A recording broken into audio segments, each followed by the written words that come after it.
నమస్తే, welcome to CNA news bulletin లో ముందుగా హెడ్లైన్స్ చూద్దాం.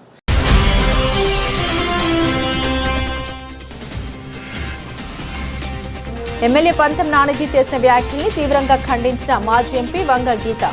కాపు సమాజ్ వర్గాన్ని కించపరిచే విధంగా ఉన్నాయని ఆగ్రహం.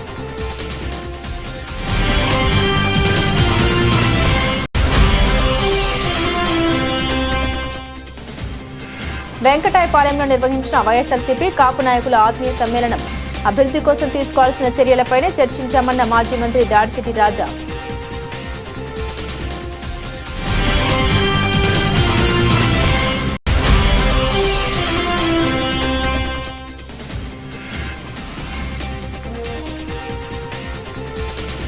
పంతం నానాజీపై వైఎస్ఆర్సీపీ నాయకులు చేసిన వ్యాఖ్యలు ఖండనీయం. జనసేన నేతల ఆరోపణ.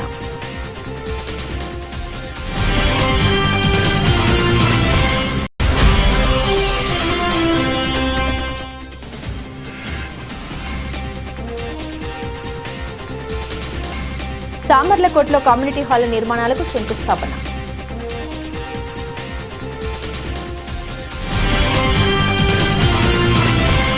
నాటి వైసీపీ ప్రభుత్వం అభివృద్ధి పనులను నిర్లక్ష్యం చేయగా ప్రస్తుతం కూటమి ప్రభుత్వం అభివృద్ధి సంక్షేమ దిశగా ముందుకు సాగుతుందని పెద్దాపురం ఎమ్మెల్యే నిమ్మకల్లి చినరాజప్ప పేర్కొన్నారు. మంగళవారం సామర్లకోట పట్టణంలో పలు కమ్యూనిటీ హాళ్ల నిర్మాణ పనులకు ఆయన శంకుస్థాపన చేశారు. అనంతరం మీడియాతో మాట్లాడుతూ తమ హయాంలో ప్రారంభించిన కళ్యాణ మండపాల నిర్మాణాన్ని వైసీపీ ప్రభుత్వం పూర్తిగా నిర్లక్ష్యం చేయడంతో అవి శిథిలావస్థకు చేరాయని ఆరోపించారు.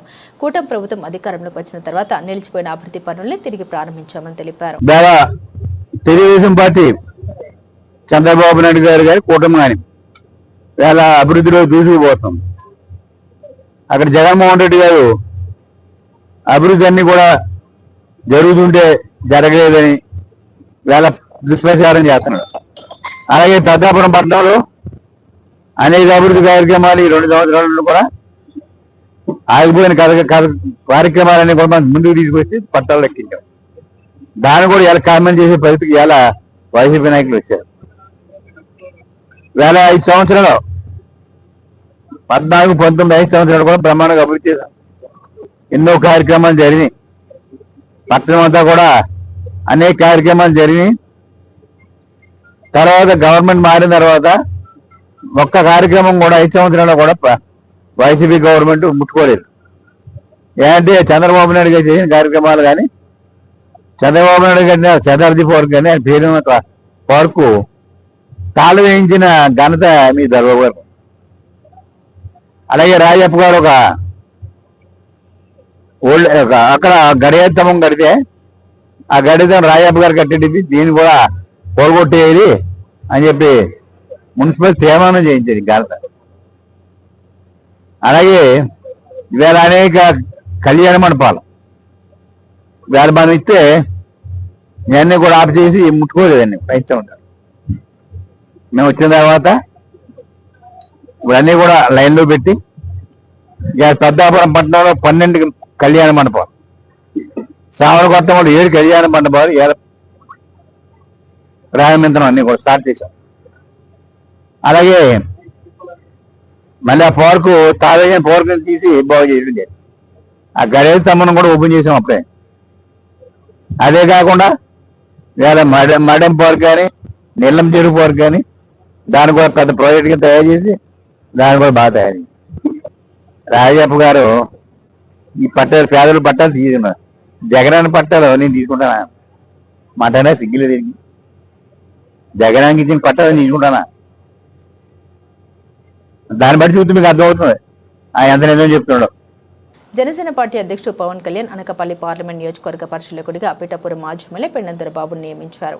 ఈ సందర్భంగా దొరబాబు నివాసం వద్ద జనసేన నాయకులు, కార్యకర్తలు, అభిమానులు పెద్ద సంఖ్యలో చేరుకుని పూలమాలతో ఘనంగా సన్మానించి శుభాకాంక్షలు తెలిపారు. ఈ సందర్భంగా మీడియాతో మాట్లాడిన దొరబాబు గత వైసీపీ ప్రభుత్వ హయాంలో కాపు సమాజ్ వర్గాన్ని అన్ని విధాలుగా మోసం చేసిన నాయకులు ఇప్పుడు కాపులపై ముసలి కన్నీరు కారుస్తూ ఉన్నారని విమర్శించారు. పవన్ కళ్యాణ్ రాష్ట్రంలోని 175 నియోజకవర్గాల్లో ఎక్కడి నుండైనా పోటీ చేసి గెలిచే ప్రజాదరణ కలిగిన నాయకుడని పేర్కొన్నారు. ఆయనపై తప్పుడు ప్రచారం చేయడం మానుకోవాలని వైసీపీ నాయకులకు సూచించారు. ఎక్కడ పోటీ చేసినా నెగ్గుతాడు. ఈ రోజున 70,000 మెజార్టీ వచ్చినటువంటి పిఠాపురంలో కాపులు అంతా కలిపి 70,000, 80,000 ఉన్నారు. మెజార్టీయే 70,000 తెచ్చుకున్నటువంటి వ్యక్తి పవన్ కళ్యాణ్ గారు. ఈ రోజున పవన్ కళ్యాణ్ గారు ఎక్కడ పోటీ చేసినా ఆయన పోటీ చేసినటువంటి నియోజకవర్గాల్లో అన్ని కూడా 21 నియోజకవర్గము అలాగే పార్లమెంట్ 2 పార్లమెంట్లు కూడా 100% స్ట్రైక్ రేటు ఆయన నెగ్గించుకున్నటువంటి వ్యక్తిగా. ఇప్పుడు పోటీలని రాజకీయాల్లో పోటీ చేసినప్పుడు ఓడిపోతాం, ఎవరో ఒకళ్ళు నెగ్గుతారు. కానీ ఒకప్పుడు ఓడిపోయింది దృష్టిలో పెట్టుకోవడం కాదు, ఈయన 14 సంవత్సరాలు 12 సంవత్సరాలు పార్టీ పెట్టి ఆనాటి నుంచి ఈనాటి వరకు కూడా ఓడిపోయానని ఎక్కడా కూడా ఆయన మనసులో లేకుండా త్రికరణ శుద్ధిగా రాజకీయాల్లోకి వచ్చాం, ఓటములు ఉంటాయి, అన్నీ ఉంటాయి అని ఒక నిర్దిష్టమైన రాజకీయ ఆలోచనతో ముందుకెళ్తున్నటువంటి వ్యక్తిగా ఎక్కడా కూడా ఇవన్నీ దృష్టిలో పెట్టుకోకుండా ఈ రోజున పిఠాపురం రావడం అనేది పిఠాపురం నియోజకవర్గ ప్రజల యొక్క అదృష్టం. గతంలో పోటీ చేసిన ఎమ్మెల్యేలు కావచ్చు, నాయకులు కావచ్చు, నేను కావచ్చు, ఆయన చేసే అభివృద్ధిని మనం సపోర్ట్ చేస్తూ పిఠాపురం ప్రజలకి మరింత చేసే విధంగా ఆయన ద్వారా చేయించుకోవడానికి ప్రయత్నం చేయాలి తప్పించి ఆయన మీద బురద జల్లే కార్యక్రమాలు మానుకోవాలని ప్రతిపక్ష పార్టీలు ముందుగా తెలియపరిచారు. ఇప్పుడు వైసీపీ నాయకులు నిన్న పెట్టుకున్న అక్కడ మీటింగు కాపులకు సంబంధించి ఈ వేళ గుర్తుకొచ్చారా కాపులు?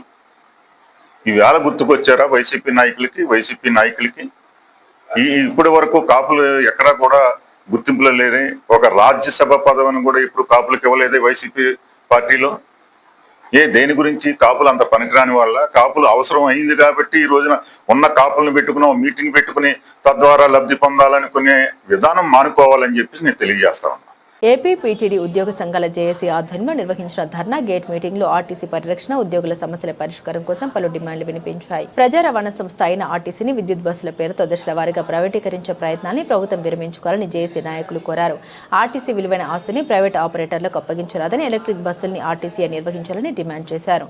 శ్రీశక్తి పథకం విజయవంతానికి 4,000 కొత్త బస్సుల్ని ప్రవేశపెట్టాలని, ఖాళీగా ఉన్న 10,000 పోస్టుల్ని భర్తీ చేసి యువతకు ఉద్యోగ అవకాశాలు కల్పించాలని కోరారు. అలాగే 11వ పీఆర్సీ పెండింగ్ డిఏ బకాయిల్ని వెంటనే చెల్లించాలని, 12వ పీఆర్సీ కమిషన్ను నియమించాలని డిమాండ్ చేశారు. అవుట్సోర్సింగ్ ఉద్యోగులకు ఉద్యోగ భద్రత కల్పించడంతో పాటు సిబ్బందిపై దాడుల్ని అరికట్టేందుకు కఠిన చర్యలు తీసుకోవాలని ప్రభుత్వాన్ని కోరారు. ఈ ఉద్యమం ప్రభుత్వం వ్యతిరేకం కాదని, ప్రజా రవాణా వ్యవస్థ ఆర్టీసీని కాపాడుకోవడమే తమ లక్ష్యమని జేఏసీ నాయకులు స్పష్టం చేశారు. రాష్ట్ర జేఏసీ పిలుపు మేరకు ఈ రోజున కాకినాడ డిపోలో అన్ని సంఘాల తరఫున ధర్నా కార్యక్రమం చేపట్టడం జరిగింది. కామ్రేడ్స్, ఈ రోజున ప్రధానంగా ఏదైతే పర్యావరణాన్ని పరీక్షిస్తామని చెప్పేసి దాన్ని ఆధునీకరణ చేస్తామని చెప్పి దానిలో భాగంగా విద్యుత్ బస్సులు తీసుకొచ్చి దాన్ని పేరుతో మన సంస్థ ఆస్తుల్ని ప్రైవేట్ వాళ్ళకి కట్టబడ్డామని చెప్పేసి గవర్నమెంట్ చూస్తుంది. దీన్ని మేమైతే ఎంప్లాయీస్గా కానీ నేషనల్ మజ్దూరులు కానీ మొత్తం అన్ని సంఘాలుగా జేఏసీగా ఏర్పడి వ్యతిరేకించడం జరిగింది. ఎందుకంటే ఇది కార్మికుల సొమ్ము, ప్రజలు ఎందరో కష్టపడి మా పూర్వీకుల కానించి ఎంతో ఇదిగా కష్టపడి చేస్తేనే ఇన్ని ఆస్తులు వచ్చినాయి. ఇవన్నీ కూడా మీరు ఏ రోజున ఏదో పర్యావరణం పేరు చెప్పేసి ప్రైవేట్ వాళ్ళకి దారాదత్తం చేస్తామంటే చూస్తా ఊరుకోమని చెప్పేసి మేము తెలియజేస్తాం. మేము ప్రభుత్వానికి అయితే వ్యతిరేకం కాదు, ప్రభుత్వం చేసే చర్యలన్నింటిలో కూడా మేము హర్షిస్తున్నాం.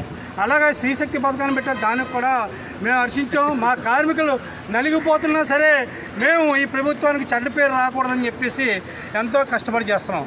ఇంతలా చేస్తుంటే మీరు కనీసం స్పందించకపోగా మేము మూలిగే నక్క మీద తాటిబండి వేసినట్టుగా ఈ రోజున విద్యుత్ బస్సులను తీసుకొచ్చి అయ్యేదో ప్రైవేట్ వాళ్ళ ద్వారా నడుపుతామంటే మేము చూస్తూ ఊరుకోమని తెలియజేస్తాం. తీసినండి విద్యుత్ బస్సులు మేము కాదంటలేదు, అవి మా ఆర్టీసీ ద్వారానే నడపండి. ఎందుకంటే ఆర్టీసీలో సుశిక్షితమైన డ్రైవర్లు కానీ, కండక్టర్లు కానీ, మెకానికల్ కానీ ఉన్నారు. మాకు సరిపడా వాళ్ళు ఎవరు లేరు. ఎందుకంటే గిన్నీస్ బుక్ ఆఫ్ రికార్డ్స్లో నమోదైన ఏకైక సంస్థ ఉందంటే అది ఏపీఎస్ఆర్టీసీ మాత్రమే. అటువంటి సంస్థని నిర్వీర్యం చేస్తామంటే మేము చూస్తూ ఊరుకోమని తెలియజేస్తాం. మీరు ఏదైతే పెడుతున్నారో ఆ బస్సులన్నింటిలో కూడా ఆర్టీసీ ద్వారా నియమించాలి. అలాగే మీరు ఏదైతే ప్రైవేట్ సంస్థకు దారాదత్తం చేస్తున్నారో అవన్నీ కూడా వెంటనే విరమించి అవన్నీ కూడా ఆర్టీసీ ద్వారా నడపాలని చేస్తున్నాం. అలాగే మీరు ఎన్కాష్మెంట్ విషయంలో మాకైతే అన్యాయం చేస్తున్నారని చెప్పేసి ఈ సభాముఖంగా తెలియజేస్తున్నాం.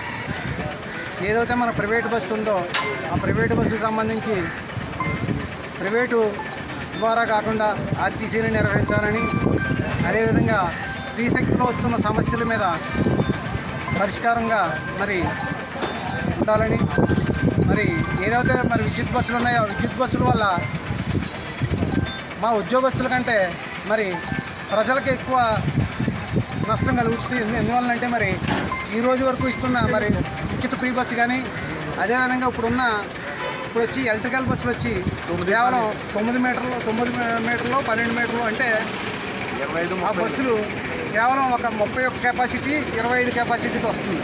అదేవిధంగా అట్లా మైలేజ్ కూడా దాదాపు 170 కిలోమీటర్ల వరకే వస్తుందట. ఒకసారి ఛార్జింగ్ చేస్తే 170 కిలోమీటర్లు వస్తుంది.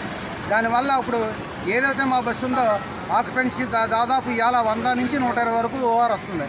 అంటే ఓఆర్ అంటే ఒక బస్సుకి 120 మంది తీసుకెళ్తున్నామంటే ఈరోజు ఆ విద్యుత్ బస్సు కానీ వస్తే దగ్గర 4 బస్సులు మెయింటైన్ చేయాలి, 4 బస్సులు తిప్పాలి. మా ఒక్క బస్సు ప్లేస్లో 4 బస్సులు అవసరం అవుతాయి. మరి అది కూడా మరి మేనేజ్మెంట్ కూడా చాలా తీవ్రంగా నష్టం. అదేవిధంగా మరి దానికేమో 72 రూపాయలు రేట్ అంటున్నారు. మరి దానికి కూడా ఇవాళ మాకు వస్తున్న ఓఆర్ చూస్తే ఇవాళ శ్రీశక్తిలో గణనీయంగా ఓఆర్ పెరిగినప్పటికీ ఓఆర్ కూడా సుమారు 50, 51, 52 మధ్యలో ఉంది. ఆ 51, 52 ఓఆర్ ఈపీకి కానీ ఓఆర్ కానీ వస్తున్న సందర్భం ఓఆర్ వస్తున్న డబ్బులు ఈపీకి వస్తున్న సందర్భంలో మరి 72 రూపాయలు మరి పినాకిల్ సంస్థకి ఎలా ఇస్తారు? 72 రూపాయలు 50, 51 వస్తున్నప్పుడు కన్నా 22 రూపాయలు ఎక్కడి నుంచి వస్తుంది గవర్నమెంట్ అనేది మరి మాకు ఒక సందేహం. కృష్ణలంక సీఐ నాగరాజు నిజాయితీ గల సమర్థవంతమైన పోలీసు అధికారిగా సేవలందిస్తున్నారని ఉభయ గోదావరి జిల్లాలో లారీ ఓనర్స్ అసోసియేషన్ అధ్యక్షుడు దుగ్గన బాబ్జీ పేర్కొన్నారు. కాకినాడ రూరల్ మండలం తూరంగి గ్రామంలోని తన కార్యాలయంలో నిర్వహించిన మీడియా సమావేశంలో గంగాధర్తో కలిసి మాట్లాడిన ఆయన సీఐ నాగరాజుకు తమ సంఘం పూర్తి సంఘీభావం తెలుపుతుందని తెలిపారు. ప్రజలకు సేవ చేసే అధికారులకు అండగా నిలవడం తమ బాధ్యత అని ఆయన అన్నారు.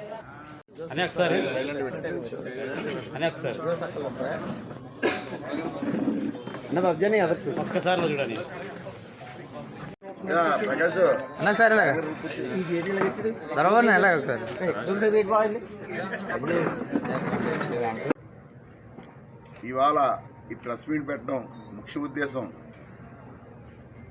నేను ఉమ్మడి తూర్పుగోదావరి జిల్లా లారీ అసోసియేషన్ ప్రెసిడెంట్గా మాట్లాడటం జరుగుతుంది. ఈరోజు రాజకీయాలు అయితే కాదు. ఇవాళ అయితే మన సిఏ నాగరాజు గారి కృష్ణలంకలో ఆయనకి జరిగిన అన్యాయం మీద ఈ రోజులు ప్రజలందరూ కూడా అక్కడున్న 5 డివిజన్ల ప్రజలందరూ కూడా రోడ్డెక్కి ఈ సిఏ గారికి అన్యాయం జరిగితే మేము ఒప్పుకోవడం జరగదు అన్న విషయం మీద మాకు తెలిసిండి కూడా మేము అతని కోసం మాట్లాడకపోతే మాకు నిజంగా విశ్వాసం ఉండదనే ఈ ప్రెస్ మీట్ పెట్టడం జరిగింది. ఎందుకు అంటే నేను గత 30 సంవత్సరాల బట్టి ఈ మోటార్ ఫీల్డ్లో లారీ క్లీనర్గా, డ్రైవర్గా, ఓనర్గా పనిచేయడం జరుగుతుంది. అలాగే ఉమ్మడి తూర్పుగోదావరి జిల్లా లారీ అసోసియేషన్ ప్రెసిడెంట్గా కొనసాగినప్పటికీ కూడా సుమారు 10 సంవత్సరాల బట్టి ఎక్కడ ఏ సీఏ గారు ఉన్నారన్న కూడా మాకు తెలీదు. ఎక్కడ ఏ యాక్షన్లు అయినా కూడా ముందుగా లారీ ఓనర్లు కానీ లారీ డ్రైవర్లు కూడా మాకు తెలియవచ్చడం జరుగుతుంది. అదే మాదిరిగా 2018లో భీమవరంలో సీఏగా చేసినప్పుడు కానీ, అలాగే 2022లో తాడేపల్లిగూడెంలో సీఏగా చేసినప్పుడు కానీ, ఈ ప్రజెంట్ ఇప్పుడు కృష్ణలంకలో కూడా మన కృష్ణలంక స్టేషన్లో కూడా చేస్తున్నట్టుగా మాకు ఈ ఘటన జరిగాక మాకు తెలియడం జరిగింది. ఏదైనా కూడా నేను ఆయన ఫోన్ నెంబరు ఆయనతో మాట్లాడిన సందర్భాలు సుమారు 15 సార్లు లారీ అనే యాక్సిడెంట్ల మీదే ఆయనతో మేము పని చేయించుకోవడం జరిగింది. ఈ 15 అంశాల మీద కూడా ఒక అంశం కోసం మీకు చెప్పాలి. మరి తాడేపల్లిగూడెం నేషనల్ హైవేలో లారీ గుద్దేసుకుని ఒక లారీ డ్రైవరు స్టీరింగ్ దగ్గర నలిగిపోతూ లారీ డ్రైవర్ని తీయలేని పక్షంలో వాళ్ళకి వెళ్ళిపోతున్నప్పుడు క్రమంలో కూడా పక్కనున్న లారీ క్లీనరు నా ఫోన్ నెంబర్ ఉండి నాకు చేయడం జరిగింది. మరి అదే మాదిరిగా సార్ సిఏ గారికి నాగరాజు గారికి ఇమ్మీడియట్గా సార్ ఇలా చనిపోయే పరిస్థితిలో ఉన్నాడంటండి, ఆయన ఎవరు తీయట్లేదని చెప్తే ఆయన 2 నిమిషాల్లో బయలుదేరి 5 నిమిషాల్లో ఆ వెహికల్ దగ్గరికి వెళ్ళి ఆయన ఆ డ్రైవర్ని తీసి హాస్పిటల్లో జాయిన్ చేసి అతను బతికించి వాళ్ళ భార్య పిల్లలకి ఇవ్వడం అనేది చాలా గొప్ప విషయమైనా చెప్పుకోవాలి ఆయన కోసం. ఎందుకంటే మంచి చెప్పుకోవాలి, చెడ్డ చెప్పుకోవాలి. యాక్చువల్గా మా యూనియన్లు ఈ బ్రేక్ ఇన్స్పెక్టర్లు కానీ పోలీస్ డిపార్ట్మెంట్ కానీ సాధారణంగా పొగడం. ఎందుకంటే ఒక్కోసారి ఇబ్బందులు అవుతుంటే ఒకసారి పని చేయడం జరుగుతుంది, ఒకసారి పని చేయకపోవడం జరుగుతుంది. పని చేస్తే మంచి ఆఫీసర్ అని చెప్పుకుంటాం, పని చేయకపోతే మాకు అన్యాయం జరుగుతుంది, కేసు రాశారని చెప్పుకుంటాం. ఇది వాస్తవం. ఇది అలాగే కూడా కాకినాడలో గతంలో మన సిఏ రవికాంత్ గారు కూడా టౌన్ సిఏ కింద చేసి ఆయన విజయవాడ వెళ్ళిపోయి ఇప్పుడు ఏసీపీ కింద రిటైర్డ్ అవ్వడం జరిగింది మొన్న నెలలో. అలాగే కాకినాడలో 2019లో మన మున్సిపల్ కమిషనర్గా స్వప్న దినకర్ గారు వచ్చి తెల్లవారుజామున 5 గంటలు లేచి ఆయన కాకినాడ సుందరభవనంగా చేసిన గొప్ప వ్యక్తి ఆయన. అలాగే ప్రజెంట్ ఈరోజు కూడా కూటమి ప్రభుత్వం వచ్చాక బిందు మాధవ్ గారు జిల్లా ఎస్పీగా కాకినాడ పంపించి కూటమి ప్రభుత్వం ఇవాళ కాకినాడలో మినిమం సగం వరకు కూడా యూత్ ఇబ్బందులు కానీ ప్రజల్లో ఇబ్బందులు కానీ ఆయన దగ్గరగా చూసి ఎస్పీ గారు ఇవాళ కాకినాడ సగం వరకు కూడా బాగు చేయడం జరిగింది. జిల్లా బిందు మాధవ్ గారు అని చెప్పుకోవాలి. ఎందుకంటే చెప్పుకుంటున్నాం అంటే ఈ క్యాస్ట్లు కులాలు కాదు చెప్తున్నారు. వైఎస్ఆర్ పార్టీలో ఉన్న నాయకులు అమ్మడి రాంబాబు గారు విజయవాడ దగ్గరగా గుంటూరులో ఉన్నారు కాబట్టి ఆయన రాంగ్ ఫీడింగ్తో వెళ్ళిపోయి ముందు ఇది కాపోడిని చంపేశారు బాబు అని చెప్పి గోలట్టడం జరిగింది. మరి కాపోడిని చంపేశారనేటప్పటికి సీఏ కూడా కాపులే కదా అని మొన్న నాకు తెలియడం జరిగింది. మరి ఆయన కాపు క్యాస్ట్ పరంగా సీఏ ఉద్యోగం చేయలేదు. ఆయన ఒక డిపార్ట్మెంట్ ఉద్యోగం చేశాడు. ఆయన ఎవరైతే క్రిమినల్స్ ఉన్నారో ఆ క్రిమినల్ని మార్చాలంటే ఒక దెబ్బ వేయడం తప్పదు కాబట్టి దెబ్బ వేసినా కూడా మార్చాలని ట్రై చేసి పోలీస్ డిపార్ట్మెంటు ఇలాంటి వ్యక్తుల్ని కూటమి ప్రభుత్వం వేయడం తప్ప అని నేను ప్రశ్నించడం జరుగుతుంది. ఒక పార్టీ నిర్వహించిన సమావేశానికి కాపు నేతల సమావేశం అనే పేరు పెట్టడం ఎంతవరకు సమంజసమని కాకినాడ జిల్లా జనసేన అధ్యక్షుడు తుమ్మల రామస్వామి ప్రశ్నించారు. మంగళవారం కాకినాడలో ఏర్పాటు చేసిన మీడియా సమావేశంలో ఆయన మాట్లాడారు.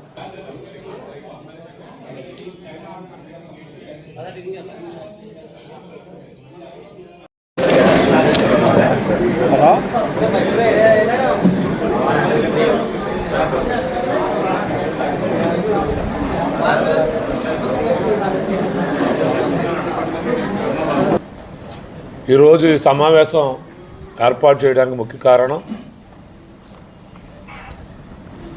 2 రోజుల క్రితం కొంతమంది కాపు నేతల సమావేశం అని పెట్టుకోవడం జరిగింది.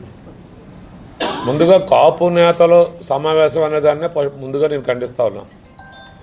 అది వైసీపీ నేతల సమావేశం అని పెట్టుకోవాలి తప్పించి కాపు నేతలని వీళ్ళని కాపు నేతలుగా ఎవరు గుర్తించారు, వీళ్ళ కాపు నేతలని చెప్పుకోవడానికి ఎవరు వీళ్ళకి అర్హత ఇచ్చారనేటువంటిది ముందుగా నేను అడుగుతా ఉన్నా. వారందరికీ కూడా వైసీపీ పార్టీలో సభ్యత్వాలు ఉన్నాయి. వైసీపీ నాయకులుగా చాలామంది అయ్యేవారే ఆ రోజు అక్కడ మీటింగ్ పెట్టుకోవడం జరిగింది. దానికి కాపు నేతల సమావేశం అని పెట్టుకోవటం చాలా పొరపాటు అనేటువంటిది కూడా ఈ సందర్భంగా తెలియజేస్తా ఉన్నాం. వైసీపీ నేతల సమావేశం అని పెట్టుకోవాలి. మరొక్కసారి మేము చెప్తా ఉన్నాం, మేమందరం కూడా కాపులు, నేను కాపుడిని. మరి కాపు నేతల సమావేశం అయితే మమ్మల్ని పిల్లలు కదా మీరు. ఇప్పుడు ఈ సమావేశం పెట్టాం, అన్ని కులాలు ఉన్నాం, మేము అందరూ ఉన్నాం. ఇది జనసేన పార్టీ. అంతే తప్పించి మీరేదో 4-5 కాపులు పెట్టేసుకుని మీరే కాపు కులాన్ని ఉద్ధరించేటట్టు మాట్లాడటం అనేటువంటిది సమంజసం కాదు. ముందుగా మీకు హెచ్చరిస్తా ఉన్నాం, ఎప్పుడైనా మీరు సమావేశం పెట్టుకుంటే కాపు నేతల సమావేశం అనేటువంటి పేరు పెట్టగలిగితే అన్ని పార్టీల్లో కాపు నేతలు ఉన్నారు. అందరినీ పిలవండి, సమావేశం పెట్టి దానికి కాపు నేతల సమావేశాన్ని పెట్టాలి. కానీ మీరు 4-5 కలిపి కాపు నేతల సమావేశం అని పెట్టడం మరొకసారి పెడితే అది మంచి పద్ధతి కాదని కూడా హెచ్చరిస్తూ, ఈరోజు ముఖ్యంగా ఏదైతే కాపు నాయకులుగా చెప్పుకుని చాలామంది అవుతున్నటువంటి వారు జగన్మోహన్ రెడ్డి కుట్రకి లో భాగంగా కొంతమంది 2-3 వైసీపీలో ఉన్నటువంటి కాపు నాయకులను పిలిచి, వాళ్ళ కాపు నాయకులు కాదు, కాపు అని చెప్పుకుంటున్నటువంటి వైసీపీలో ఉన్నటువంటి వారిని పిలిచి కాపులందరూ కూడా పవన్ కళ్యాణ్ గారి వైపు ఎక్కువగా మొన్న ఎలక్షన్లో 180% ఉన్నారు. ఇప్పుడు 100% కాపులు పవన్ కళ్యాణ్ గారి వైపు చూస్తూ ఉన్నారు. మీరు ఎట్టి పరిస్థితుల్లో కాపుల్లో విభేదాలు సృష్టించాలి, అని ఇద్దరు ముగ్గురు నాయకులకి మరి ఏం ఆశ చూపారో తెలియదు. మనం అధికారంలోకి వస్తా ఉన్నా నీకు ఏదో పెద్ద పదవి కట్టబెడతా ఉన్నారో లేకపోతే ఏమని చెప్పారో తెలియదు. ఆ పార్టీ అధికారంలోకి వచ్చేది లేదు, మీకు పదవులు మళ్ళీ ఒకసారి వచ్చి వచ్చేది లేదు. మీరు ఆ రోజు రిజర్వేషన్ సాధించి ఈరోజు మీరు సమావేశం ఏర్పాటు చేస్తే మీకు కనీసం ఇద్దరు ముగ్గురైనా యువకులు మీ వెంట వచ్చేవారు. ఆనాడు 2014లో కూటమి ప్రభుత్వం ఈబీసీ ఎకనామికల్ బ్యాక్వర్డ్గా ఉన్నటువంటి కాపులందరికీ కూడా ఆ రోజు రిజర్వేషన్ ఇచ్చింది. మీరు వచ్చిన తర్వాత రిజర్వేషన్ కాదు కదా కాపు కార్పొరేషన్ పెట్టి ఒక్క యువకుడినైనా విదేశాన్ని పంపడానికి మీరు ఏమన్నా కాపు కార్పొరేషన్ ఏమైనా డబ్బులు కేటాయించారా? కనీసం కాపు కళ్యాణ మండపాలు కూడా పూర్తిగా నిర్మించినటువంటి అసంపూర్తిగా సగం గోడలతో ఉన్నాయి కూడా మీ హయాంలో మీరు నిర్మించలేనప్పుడు ఆ రోజు ఎందుకు మీకు కాపులు గుర్తు రాలేదు? ఈరోజు కాపుల గురించి మాట్లాడేటువంటి నైతిక హక్కు మీకు లేదని కూడా ఈ సందర్భంగా తెలియజేసుకుంటూ, అలాగే అన్నారు కాకినాడ రూరల్ వచ్చి పోటీ చేస్తారంటారు. రామచంద్రపురంలో పోటీ చేశారు, మండపేట ఉంది. పంతం నానాజీ గారు మాట్లాడుతూ నా మీద జగన్మోహన్ రెడ్డిని పోటీ చేయమని అడిగారు. అడిగితే మీరేం చెప్పాలో ఒక వైసీపీ నాయకుడిగా అక్కడ మాకు ఒక నాయకుడు ఉన్నాడు, ఆ నాయకుడు చాలా చెప్పాలి. యాక్చువల్గా ఇక్కడ గతంలో ఎమ్మెల్యే చేసిన కన్నబాబు గారు ఉన్నాడు, లేకపోతే మొన్న కూడా పోటీ చేశారు, ఓడిపోయారు. మాకు ఒక నాయకుడు ఉన్నాడు కదా, ఆ నాయకుడు చూసుకుంటాడని చెప్పాలి తప్పించి ప్రత్యేకంగా మీరు రూరల్ మీద ఎందుకు కన్నేశారనేటువంటిది కూడా ఈ సందర్భంగా ఇప్పుడు నానాజీ గారు మాట్లాడిన సందర్భంలోనే కాదు, మీరు 2-3 పర్యాయాల నుంచి కూడా ఈ కాకినాడ రూరల్ వస్తారంటుంటే మరి ఇక్కడ ఉన్నటువంటి ఇండస్ట్రీలు భయపడతా ఉన్నారు. ఈ సందర్భంగా తెలియజేస్తాం. కాకినాడలోని మిత్ర heart institute and multi speciality hospital ప్రముఖ గుండె వైద్య నిపుణుడు డాక్టర్ జి ఓబుల్ రెడ్డి నాయకత్వంలో 500 ఆధునిక గుండె చికిత్స ప్రక్రియల్ని విజయవంతంగా పూర్తి చేసి మరో మైలురాయిని చేరుకుంది. ఆసుపత్రిలో ఇప్పటివరకు 379 కరోనరీ యాంజియోగ్రామ్లు, 103 యాంజియోప్లాస్టీలు, 3 ఓసిటీ పరీక్షలు, 15 పేస్ మేకర్ అమరికలు నిర్వహించారు. 99.6% విజయవంతమైన చికిత్స ఫలితాన్ని నమోదు చేయడంతో పాటు రోగులు సగటున 1.97 రోజుల్లోనే కోలుకునేలా సమర్థవంతమైన వైద్య సేవల్ని అందిస్తున్నట్లు ఆసుపత్రి వర్గాలు తెలిపాయి. ఈ సందర్భంగా డాక్టర్ ఓబుల్ రెడ్డి మాట్లాడారు. రోగులు ఉంచిన విశ్వాసం, వైద్య బృందం సమిష్టి కృషి వల్లే ఈ ఘనత సాధ్యమైందన్నారు. అందుబాటు ధరల్లో అత్యాధునిక గుండె వైద్య సేవల్ని అందించడమే తమ లక్ష్యమని తెలిపారు. ఆంధ్రప్రదేశ్లో విశ్వసనీయ గుండె వైద్య కేంద్రంగా ఎదుగుతున్న మిత్ర హార్ట్ ఇన్స్టిట్యూట్ అత్యవసర గుండె చికిత్సలు, ఆధునిక నిర్ధారణ పరీక్షలు, ఇంటర్వెన్షనల్ కార్డియాలజీ, క్రిటికల్ కేర్ సేవల్ని అందిస్తుందని ఆసుపత్రి యాజమాన్యం వెల్లడించింది. మేము హాస్పిటల్ పెట్టినప్పటి నుంచి సక్సెస్ఫుల్గా ఈ రోజుకు 500 యాంజియోగ్రామ్లు ప్రొసీజర్స్, కార్డియాక్ ప్రొసీజర్స్ కంప్లీట్ చేయడమైంది. వీటిల్లో 99.6% సక్సెస్ఫుల్ రేట్గా మేము పేషెంట్లు అందరూ మంచిగా ట్రీట్మెంట్ తీసుకొని ఇంటికి వెళ్ళడం జరిగింది. వీటిలో 398 యాంజియోగ్రామ్లు, 103 యాంజియోప్లాస్టీలు, దాంతోపాటు ఒక 15 పేస్ మేకర్సు, ఒక 3 పేషెంట్లకు మెదడుకు సరఫరా చేసే రక్తనాళాలకు సంబంధించిన యాంజియోగ్రామ్లు, ఒక 3 పేషెంట్లకు కాళ్ళకు కానీ రక్త సరఫరా అందకుండా ఉంటే వాళ్ళకు కానీ కాళ్ళకు సంబంధించిన రక్తనాళాలు స్టెంట్లు చేయడం జరిగింది. 99.6% సక్సెస్తో అందరూ మంచిగా ఇంటికి వెళ్ళిపోయారు, అందరూ మంచిగా ట్రీట్మెంట్ తీసుకొని. కాకపోతే ఈ సందర్భాన్ని పురస్కరించుకొని మాకు ఒక చాలా అంటే మనం అందరినీ పేషెంట్లు ట్రీట్ చేస్తాము, కొందరితో మనకు ఎమోషనల్ బాండింగ్ ఉంటుంది.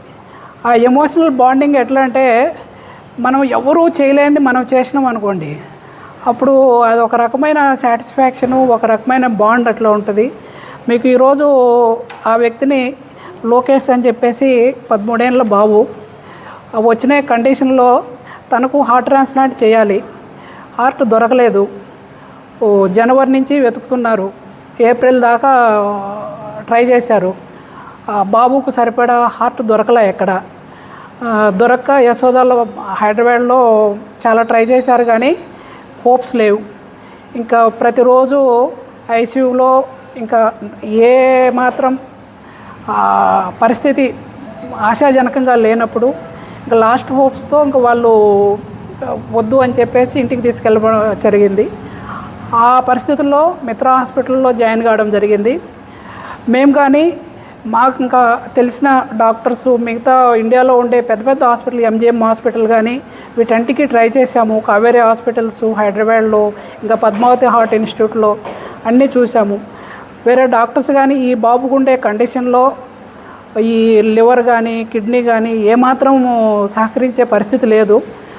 వాళ్ళందరికీ చెప్తే అందరినీ సజెషన్ తీసుకున్నప్పుడు హార్ట్ అనేది చాలా ప్రీషియస్ ఆర్గాను, ఈ బాబుకుండే పరిస్థితుల్లో అప్పటికి సెట్ కాదు, అన్నెసరీగా ఆ హార్ట్ వేస్ట్ అయిపోతుంది.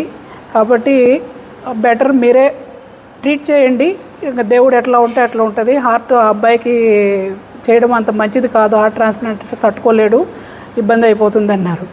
అలా మనకు 24 రోజులు మన హాస్పిటల్లో ఉండడం జరిగింది.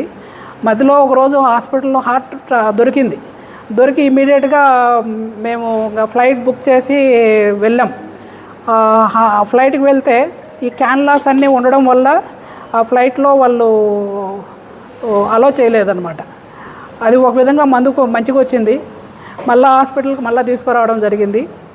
అలా మాతో దగ్గరగా 24 రోజులు మా హాస్పిటల్లోనే ట్రీట్మెంట్ తీసుకొని, ఇంకా మళ్ళీ హాస్పిటల్లో ఎక్కువ ఉంటే సిక్లు రోజు నీరసపడతారేమో అని చెప్పి హాస్పిటల్ ఎదురుగానే ఒక బిల్డింగ్లో ఒక రూమ్ తీసుకొని అక్కడే ఉండిచ్చి ఏమాత్రం ఎప్పుడు ఎమర్జెన్సీ ఉన్నా కానీ ఇమ్మీడియట్గా మేము చూసుకునేదానికి అన్నట్టు వాళ్ళ అమ్మ నాన్నగారిని ఇక్కడే చూసుకొని వాళ్ళు ఇక్కడ తీసుకోవడం అయింది. ఈరోజు ఆ బాబు ఆల్మోస్ట్ నార్మల్ కండిషన్కు, ఈ లివర్ కానీ కిడ్నీ కానీ అన్నీ నార్మల్కి వచ్చినాయి. తనే సొంతగా నడుచుకుంటూ వచ్చాడు, తనే నడుచుకుంటే స్టేజ్కి ఉన్నారు. ఇంకా పూర్తిగా కోరుకోవాలని మనస్ఫూర్తిగా కోరుకుంటున్నాను.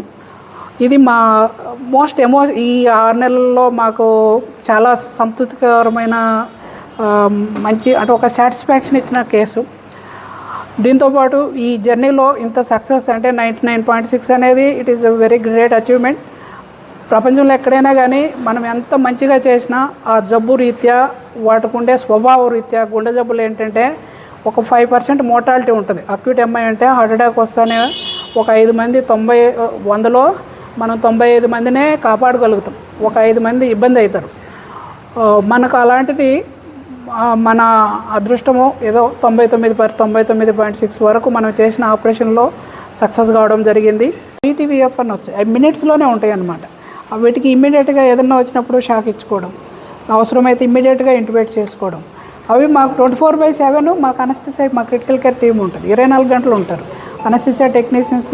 అవి మనం వచ్చి ఇంకో డాక్టర్ వచ్చి అంతవరకు వెయిట్ చేయం, ఇమ్మీడియట్గా మనం రెస్పాండ్ కావాలి. ఆ సిస్టమ్ను ఆ టీమును మేము తయారు చేసుకోగలిగాం. దానివల్ల మాకు కంపారిటివ్గా మిగతా పోలిస్తే better, by God grace better success, better outcome.